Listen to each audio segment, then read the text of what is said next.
Good. Okay. Yeah. All right. Oh, hey. Look at all these familiar faces. What's up, everyone? Who wants to go first? I'm a little embarrassed to admit how much of my pop culture and historical knowledge came from TV shows like VH1's I Love the 70s and I Love the 80s. Your series is kind of like a good version of the I Love the series. But I'm curious how you feel the best way is to communicate this history and the importance of previous things to young people today. There's a whole population of people who don't watch TV anymore, and they just watch YouTube and Twitch streaming, which is very sad to me because I love TV, but also fascinating, right? You know, it's funny that you bring up those shows because I'm like, how do we learn about things from the past? I think what is happening on YouTube and Nebula and all these other educational video platforms is that we are all providing this information to people, right? In being like, hey, here's this cool little nugget. And then you're like, damn, that nugget's so interesting. I'm gonna go do more research over here. And I think that that's how it kind of grows and gets bigger. And we're planting seeds in people's minds around certain topics and ways of thinking about things. So this new series you're doing, you look at all these famous pop culture moments from the last 70 years up to today. And considering so much has changed since then, I guess I'm wondering, what do you think all these stories have in common? And what drew you to reinvestigate them? What evolved from actually doing the research and working on the show was that the reactionary puritanical backlash is throughout all of these decades. The original idea was that I wanted to note the moments when pop culture and politics collide. Pop culture and media is actually really important and really valuable, and I wanted to draw that connection and show how instrumental it is in our society and in our politics, right? I didn't really realize that almost all of these instances are actually about conservative, puritanical, reactionary backlash to progress, to women's bodies, to any kind of ideas around moving forward as a society outside of traditional constraints. I was first introduced to you through your series, Tropes versus Women in Video Games, which I still think is a great series, but it did debut in 2013, which makes it practically ancient in internet years. In the time between then and now, I'm curious if your approach to the video essay format has changed at all. Does your new Nebula series represent any sort of evolution in your approach to the format? I can't believe you just called me old. Well, I don't even remember the question. I got hung up at being ancient. I think there's something really interesting about having been at kind of the forefront of making critical cultural essays on YouTube, right? It was not common to do this work back then. It was we were all sort of figuring out what we were doing. The work I did before Tropes was distinctly different than the work I did with Tropes, and then is also distinctly different from the work I'm doing now. And the reason for that was because of the aggressive backlash that I faced for that specific project, right? The reaction to me trying to talk about the history of women's representation in gaming and how it's deeply misogynist and sexist was so out of proportion when it came time to actually make those videos in an environment of enormous anger, enormous violence, enormous judgment. I had to write the scripts differently, and so that meant factoring in as many counter arguments as I could. I had to anticipate the reactions and the negative reactions too, to try and get as many people on board as I could. And then I also didn't make any jokes, I didn't have a personality. I went back and recently watched some of those episodes, and I'm like, wow, I'm really dry and stale, They were a product of their time. They were a product of my trauma in a lot of ways. And today I feel like I get to have a personality, right? I get to infuse my jokes and my bad performances and be able to both straddle the line that feels the most comfortable for me, where it's talking about serious things, but also kind of having some fun with it, right? And I feel like that time when really let me do that in a way that I haven't been able to do in a long time. Thank you for your treatment of Janet Jackson and your very detailed deep dive into misogynoir. Genuine allyship on behalf of white folks is unfortunately hard to come by. In fact, I remember a tweet from you where you decried the Amber Heard and Johnny Depp saga by claiming that if a rich white woman can't even be believed, What about all the BIPOC, queer, disabled folks, working class folks, and other marginalized survivors? How are they supposed to feel? I love that you include these marginalized voices. I would love to know how you define being a white ally, and how do you go about fighting for the most marginalized? That's an important question about like allyship in general, right? Because allyship is about who holds privilege and who is more oppressed. And so there are lots of factors and vectors around allyship, right? You know, to be totally honest, the issues around allyship is very fraught. And if you ask people in different communities in different places how they feel about allyship, you're gonna get a million different answers. Some folks are just like, allies are the worst and are useless and are terrible and just only cause harm, right? Other people see allies as an essential part of creating real change in terms of getting a critical mass of folks on board to really push the cultural conversations forward to make real systemic change. It's a fine balance and line between like when you start speaking for other communities versus when you are supporting other communities or, you know, aiding in ways that those communities have asked for support. It's not easy, right? It's not easy work, but I think it is something that folks with privilege have to constantly check themselves on, constantly educate themselves on, because the ways that privilege and power manifest is always changing. And the ways that communities react to it are always changing. And so those of us who want to be allies and want to support that change need to constantly be aware of that as well. Hi, Anita. Hi. What do you think is Star Trek's power today? We talked a lot about their power in the 60s, but what commentary does Trek bring to us now? I was thinking about the like legacy of Star Trek, right? And thinking about how like it has a sense of attempting to recognize justice. Like that's what draws me to it, right? It is a future vision of a world that is more just. I would be really curious what someone coming to Star Trek new with the new Trek feels about it. If the original series or the like, you know, old Trek, right, Next Generation, Voyager, really was kind of pushing the boundaries of talking about oppression and justice and blah, blah, blah, blah, blah, with all the caveats that everyone who's a Trek fan understands. What is the new show doing? In terms of the casting, in terms of the character choices, in terms of the queerness, like there is actually a lot that the new series are doing to push those boundaries in a similar way that they were doing in the past. It is a safer moment to do that now, right? So I guess the question for us is like, what would really challenging contemporary notions of justice be today, right? What would those storylines look like? What would those characters look like? One thing that I found really curious about the series is I saw you did 2 episodes, one on the Satanic Panic and Gamergate. And while I wouldn't initially have thought of those 2 events in comparison to each other, seeing them here put into kind of stark relief how similar they were in that they were kind of moral panics driven up around pop culture used to galvanize political movements. And I was very curious what you saw as similarities between those 2 events and differences, and how the sort of time period in which they were placed really kind of informed how people reacted to them and how they were also very similar. That's a really good question. I don't think I necessarily would have like lobbed those 2 together of all of them, but now that you're saying that, I'm like, oh yeah, I can see that.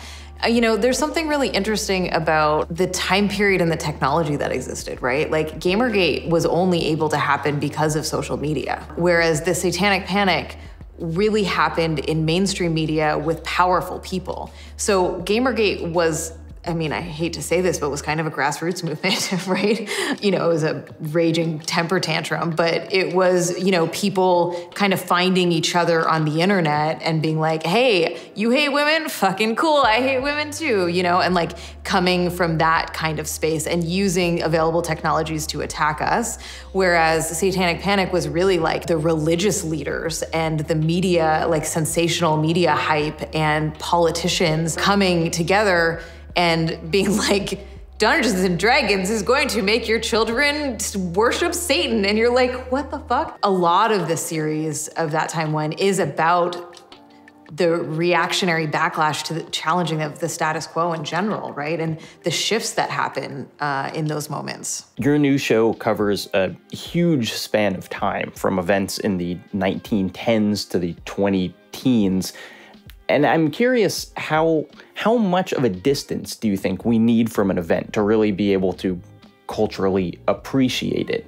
Are we able to, at this point, say, this is what the Satanic Panic meant, this is the effect that it had on culture, or is that effect always kind of shifting around? You know, my first thought about that was around how quickly things change now, if that makes sense, right? So the fact that I can reflect on Gamergate less than a decade out, I think has to do with how quickly culture is shifting right now in this moment, that we can do that in this small span of time. I'm not sure if we would be able to do that as close to those historical events because of access to information in the same way that we do now, I guess, maybe. I also think now we have a lot more space for different reflections from different perspectives of people on topics. Before, it was like you'd have to write a book, and then you'd have to publish it, and then you'd have to read it, and that would take years for all of that to happen. Or it would be like a column in the newspaper, right? There was just a lot of gatekeeping around information that we don't have quite as much of now. So I think that might have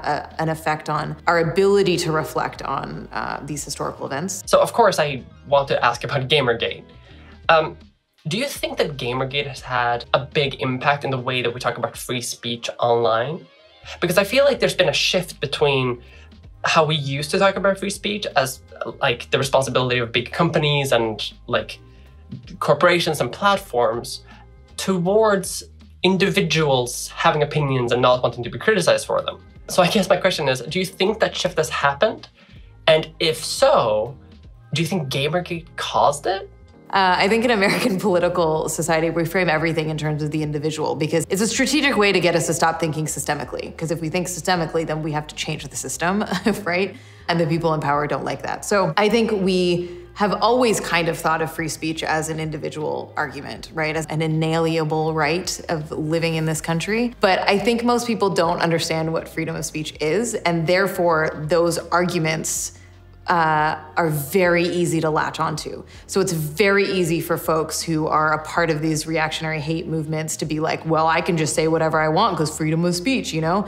And you're like, well, freedom of speech is actually about like state imposition, right? Like it is actually about the government not interfering in the rights of individuals. Telling me that I'm like a dumb isn't like, you can do that if you would like to do that. I am not the state, and therefore I cannot stop you from doing that. But you know who can? Twitter or Facebook or YouTube, because they are not controlled by the government, and therefore they can make terms of service that say, hey, we don't want people treating our users like this. In terms of whether Gamergate made a difference around this I don't know. I think that it is an argument that has been used for a long time.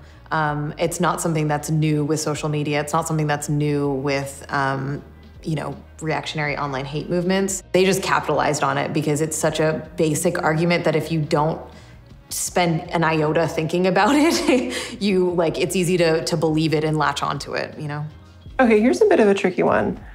The wave of feminism online in the 2010s that was, focused on pop culture and these things like representation, I think we've seen by now that it hasn't really managed to safeguard people's rights as things seem to just broadly get worse. So I'm wondering if you take any lessons from maybe the shortcomings of our movement over the past decade. And what do you think we can learn? How do you think we can regroup or change our focus, Yeah, I would push back on that a little bit and saying, but also what have we gained? I'm assuming that you're referring to legal rights and yes, we are in a horrific moment in time around that. But I think that it's really important to recognize that that work that was done in that moment has actually led to a lot of cultural shift. It has shifted the media that is created. It has shifted the creators that get paid for their work. It's shifted whose voices get to be heard now and whose don't. And so I would argue that our legal rights can't be the only vector in which we judge success of whether feminism is working or not. All of the vitriol and anger towards us and all of the pushing back against our rights is because of forward shift that's happening. I'm not saying as a whole we're like trending upwards, but I do think that as a society, we are moving towards having more broad awareness. I say that in like people who would identify as like liberal on the spectrum. I'm talking about like Democratic, capital L, fucking liberals, people who are kind of the problem. Some of them are shifting to understand how white supremacy manifests, to understand that trans rights are important. Like these are conversations that are happening in larger spaces than they ever were before. And so I would just say that like, yes, it is a bleak moment, but let's not forget how much work is still being done in the streets, in community, in conversations that were never happening before. A criticism that I have surrounding white feminism is how the movement has historically thrown people of color under the bus, like Carrie Chapman Cat. So what are some of the common pitfalls that white feminists fall into in their plight for enfranchisement, in your opinion? And how would you avoid them? One of the big problems with white feminism is that it often aligns itself with power. So they realize that there is a level of oppression that exists in their gender, but that they could latch on to the whiteness and therefore maybe get some breadcrumbs from over here in the power sector, right? And this is how you see a large majority of white women voting for someone like Trump, or in other countries we see the same thing happening in terms of white women voting for like the really regressive governments who are clearly anti-women, right? You have to sacrifice. That people with privilege have to sacrifice. This isn't just about like, oh, everybody's gonna get like an equal seat at the table or whatever. It's like, no, we're gonna lose things, and that's okay. And that we need to make space for other voices that have been historically erased and marginalized. We need to fund voices who have been historically marginalized. Like we need to actually shift power in real ways that create a more equitable society. If you're only around other white people, you're never gonna be challenged. If someone's white feminism is actually about activism and engaging and making a real difference, you have to do it in community with people who are different than you, or else you're never gonna grow or learn. There have been a lot of like important like feminist moments in history, but I feel like there's less talk about like explicitly feminist things going on right now. And so I just want to ask you about like what do you think is the greatest sort of feminist achievement of the last, say, decade? The point of social movements is to shift culture. And that takes time, and it's not always visible in the moment when you're in it. And so I don't have like a thing that I can be like, this is the thing, you know, that like feminist movement has done or social justice movements have done. But I think there are lots of little things that we can point to, right, around a variety of issues, whether it's like Black Lives Matter movements, whether it's media representation, you know, whether it is protests in Iran. Social movements in general are about changing culture, and that can be hard to see while we're in it. Right. And I think you know, this kind of goes back to an earlier question of like, at what point can you assess an event? At what point can you assess a time period? And I think that when we are like, you know, a few decades out, we will have a different take on what this particular moment in time meant in terms of progress, in terms of social movements, and in terms of feminist activism. Thank you all so much for your really thoughtful questions and your time today. It was awesome hanging out with you all. And you all at home, I hope that you will check out my new show called That Time When. It is moments in history when politics and pop culture collide. It's my first series in a really long time. I hope you like it. Please check it out. It is available right now on Nebula.